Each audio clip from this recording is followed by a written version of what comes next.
So this is a complicated review because there is a lot to talk about, and it's a late one and literally the last review out of all the other YouTube reviewers who have already reviewed this movie because it's a bit of a big deal that has come out lately, and that is none other than Zack Snyder's Justice League. And what is awesome is that it's one of those rare things where fan service and the streaming service do it right. So, pretty much you know the story of Justice League. It's basically the continuation of Batman v Superman, Dawn of Justice, and it tells the tale of how Batman is up against a really vicious baddie named Steppenwolf, and he was recruiting a team of badass, super powerful, superhuman superheroes to defeat the ultimate baddie with the absence of Superman. If you have not seen Batman v Superman, obviously check that one out. But what is cool is that if you have seen the theatrical cut, it was one of the worst cinematic experiences I have ever had to go through. Not as bad as Suicide Squad. I find Suicide Squad to be quite literally one of the worst, not superhero films, but one of the worst movies ever made in general, because it represents everything that is wrong with the film industry, that is wrong with the art of form of creativity. It is a corrupted, deceitful, absolute arrogant abomination of a movie, and Justice League is not as bad as Suicide Squad, but it goes into the same category of a film that is uncompromisingly all over the place, corrupted, and because Zack Snyder had to deal with some unfortunate tragedy, he was replaced from the Avengers director Joss Whedon to take over, and ultimately two very different kind of auteurs collided. When they collide together, somehow it just did not work whatsoever. Joss Whedon's sense of humour mixed with Zack Snyder's dark sort of visual tone don't speak the same language. So ultimately, Justice League, the theatrical cut, was unfortunate, a disappointing material. So Zack Snyder is a director who I have always liked as a filmmaker. I've known Zack Snyder's films before he made the Superman movies. Going way back from, I saw the remake of the Dawn of the Dead that he made, and what was awesome about that was that I saw the director's cut going on to 300, which I saw in cinemas, way too young than I should have because I saw it in France. And in France, when you see a movie that is rated 12, 12 in England means pretty much a 15 or an 18. And Watchmen completely blew my fucking mind when I saw that in the cinemas. It was an absolute smack in the face because I did not expect a superhero film to go into a completely different type of formula, which the way Watchmen did. And I never read the comic books. I was not aware of the comic book. I was aware of it, but I didn't read the comic books. I thought, no, I'm going to watch this, see what it's like.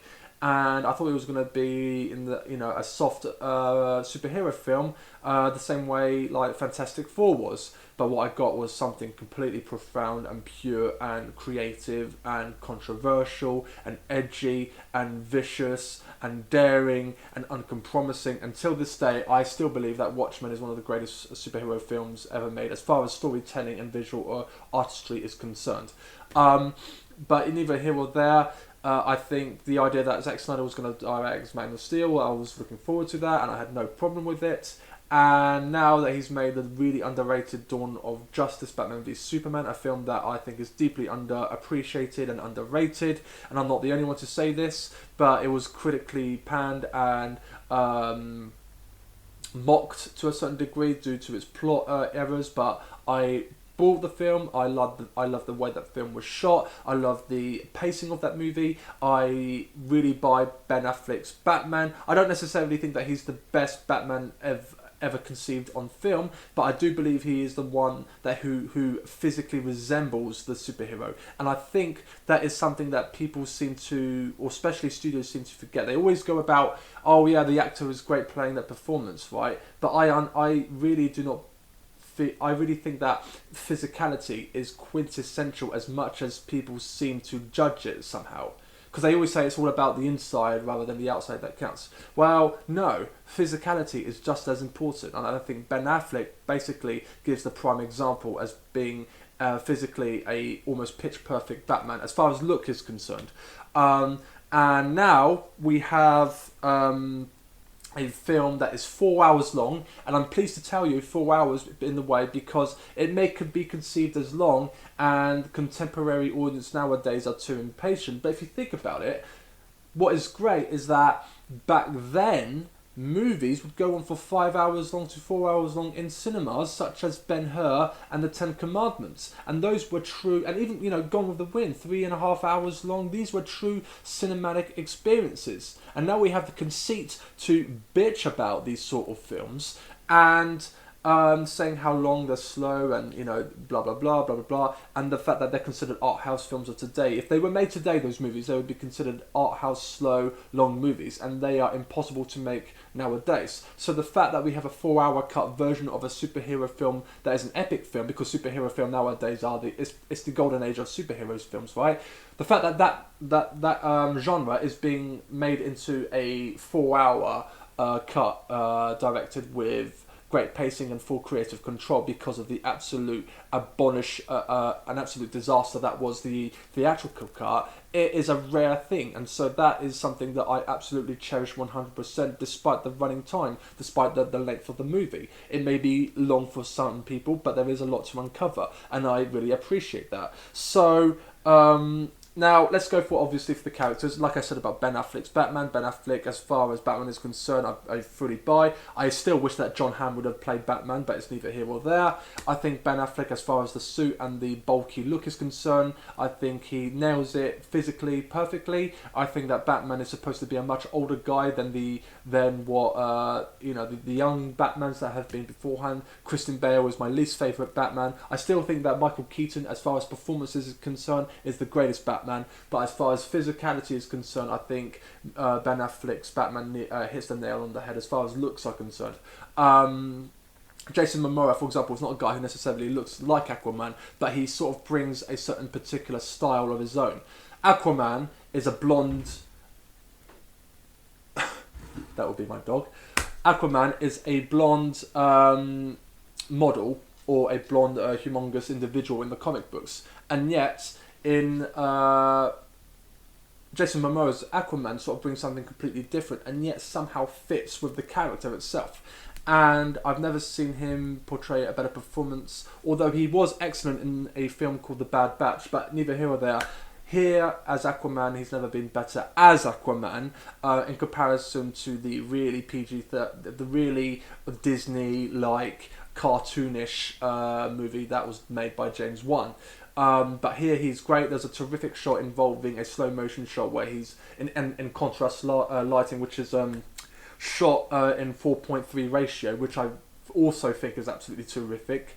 I don't know why Zack Snyder took that idea to shoot in 4.3 ratio, but somehow it works, and I really dug that. And yeah, I like that creative idea. But it's all shot in contrast, right? It's all shot in very Zack Snyder-esque slow motion. Not over the top, but full slow motion, great battle sequences, lots of pop rock music playing in the background, lots and lots and lots of CGI, which is a benefit and a con for this sort of film. But there's a great shot anyway where Jason Momoa was walking over to the sea, and it's like splashing, and all the waves are hitting everywhere, and it's all in slow motion, and he's sort of drinking his bottle of whiskey, and he just kind of like fucking throws it in the sea, and he just jumps and dives into the water. It's a terrific shot, and I fully buy it. It was like watching a really cool ad commercial, but done in the form of Zack Snyder, and I love that shot anyway. One of my favourite shots in the film.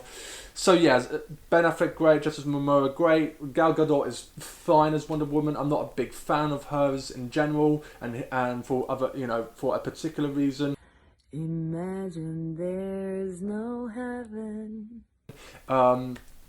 But she is fine as Wonder Woman. I don't have any real complaints about that character. I didn't necessarily hate the film Wonder Woman. I thought that film was boring, but even either here or there, I don't have any problems with the Wonder Woman character. I thought the arc about the whole land of the female warriors, which is led by, I think it was Connie Nielsen, and that woman who was in House of Cards, Robin Wright Penn.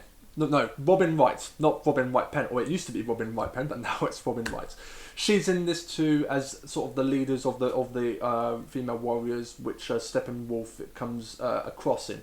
And I thought that was all fine. I don't have any real complaints about Gal Gadot. She's fine as Wonder Woman, so yeah. And now then there is Ezra Miller, who I always thought was a great actor ever since I saw him in the terrifying and psychotic and deeply disturbing We Need to Talk About Kevin. Here he plays the Flash, and he excels. I thought his introduction was a touch too sentimental when they play a song that was used in David Lynch's Lost Highway, except they remixed it into a different version, and basically there's a sequence, without spoiling anything, where a truck goes upside down in slow motion, and there is a chicken there that he's got to try and save. It's all done in slow motion in real time, and I thought that was a touch too sentimental as far as his introduction of the character is concerned, but he excels as the Flash. He's likeable, and he has some nice cool one-liners. Moving on to Ray Fisher as Cyborg, who is also okay. He was actually my least interesting character of the film, and as far as the film is concerned, Ray Fisher, for example, is a guy who I also have my certain sort of restraint over that sort of person, because there's rumours that he spread out rumours that Joss Whedon was a racist, which I find a little, how shall I put it, exaggerated.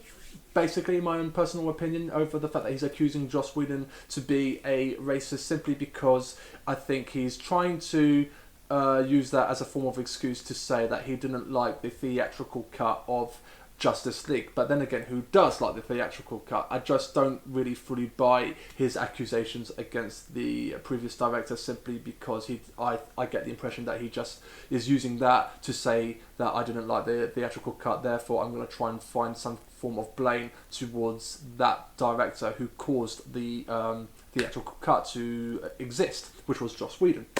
But either here or there, his character as Cyborg is fine. I actually find his father a lot more interesting, who was in Terminator 2 Judgment Day. Can't remember his name, but I think that the reason why that actor is playing that character, who is the father of Cyborg, was because of his character in Terminator 2 Judgment Day, which is a very similar character.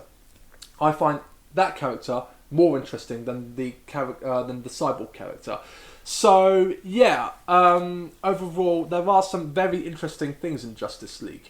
There is the introduction to Darkseid, which is basically the Thanos of the DC universe. You could say there are a lot of similarities of the DC universe, of the Marvel universe in the Zack Snyder cut of Justice League. However, it is all quintessential Zack Snyder, which is what I really dug about this film. The sense of humour of what Joss Whedon tried to attempt to pull off is pulled out here, and for the absolute better. This is a much more moodier, grittier, more violent looking and feeling of a atmospheric movie. There is a lot of Zack Snyderisms in this movie, and it feels great for that, and I appreciate to see this sort of thing, even that a lot of the time it's all about build up for a upcoming sequel for a 4-hour long movie. But then again, this is a film that has a lot to set up, a lot to explain, a lot of storytelling for each and every different kind of character within the film. So there is sometimes a little lack of heart and coherence within its storytelling. Yet I do appreciate the fact that it is a fully auteur film, especially for a film that is incredibly high budget, such as this one, which is what we rarely get in high production movies of the cinematic value nowadays, a rare occasion being Mad Max Fury Road. But if I want to aim this to a normal audience member, such as intellects, well, the thing is, superhero films now are in their golden age, right? Every superhero film is now in cinemas. It's a fan thing and everything. But if I want to aim this at an audience member who is not necessarily a fan of superhero movies, I would stay the hell away from this sort of film, because it is deeply flawed.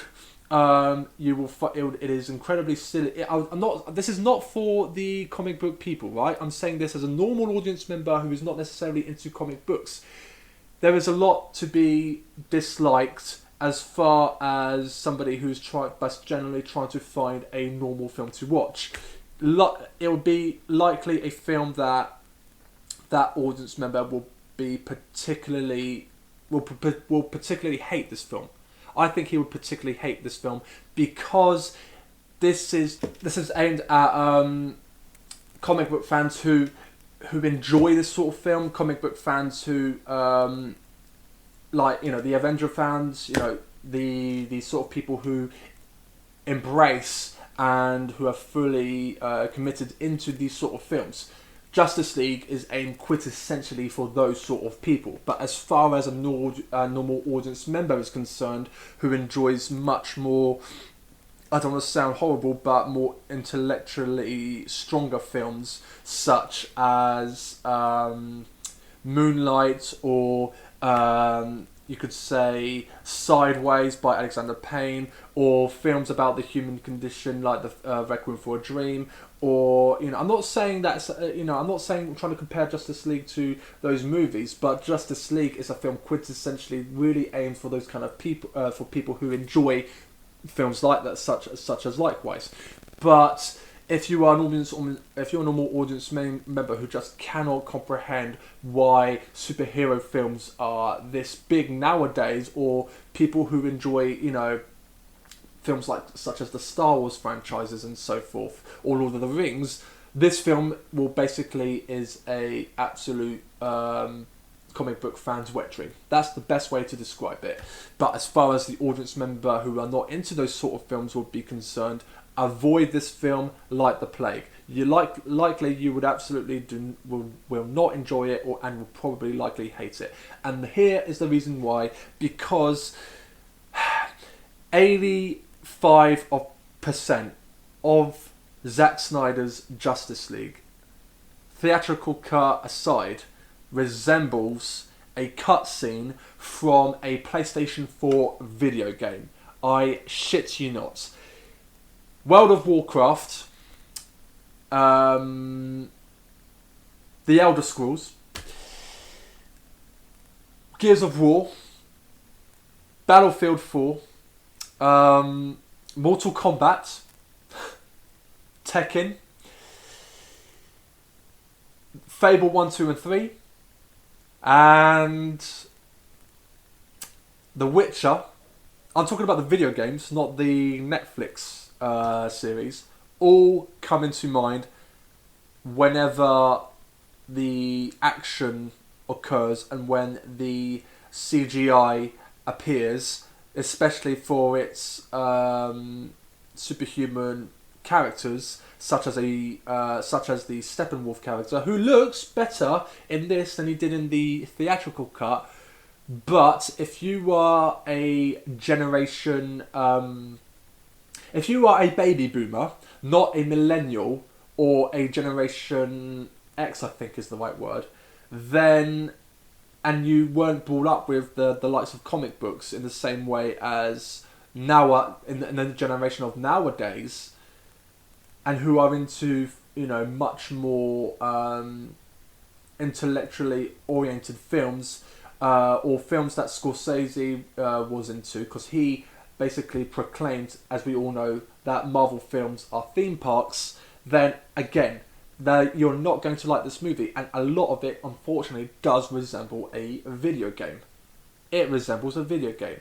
It resembles an animation film. It resembles a cutscene from a video game, a high quality video game, but nonetheless a video game. It's not that far off from the looks of Hideo Kojima's Death Stranding, because that game looks amazing. But the CGI and the animation here, or the visual effects, all is very green screen, and it all is somewhat numbing, even if it is incredibly stylish in the Zack Snyder-esque sort of way. Yet, it does numb you out, especially after 4 hours long. So, unfortunately, I cannot recommend this to absolutely everybody, but I appreciate for its attempt, and I appreciate the fact that this film even got released. I appreciate the fact that it's 4 hours long. I appreciate that Zack Snyder has full creative control. I appreciate the fact, and I enjoy the fact that Joss Whedon's style has been removed, and this is fully 100% Zack Snyder.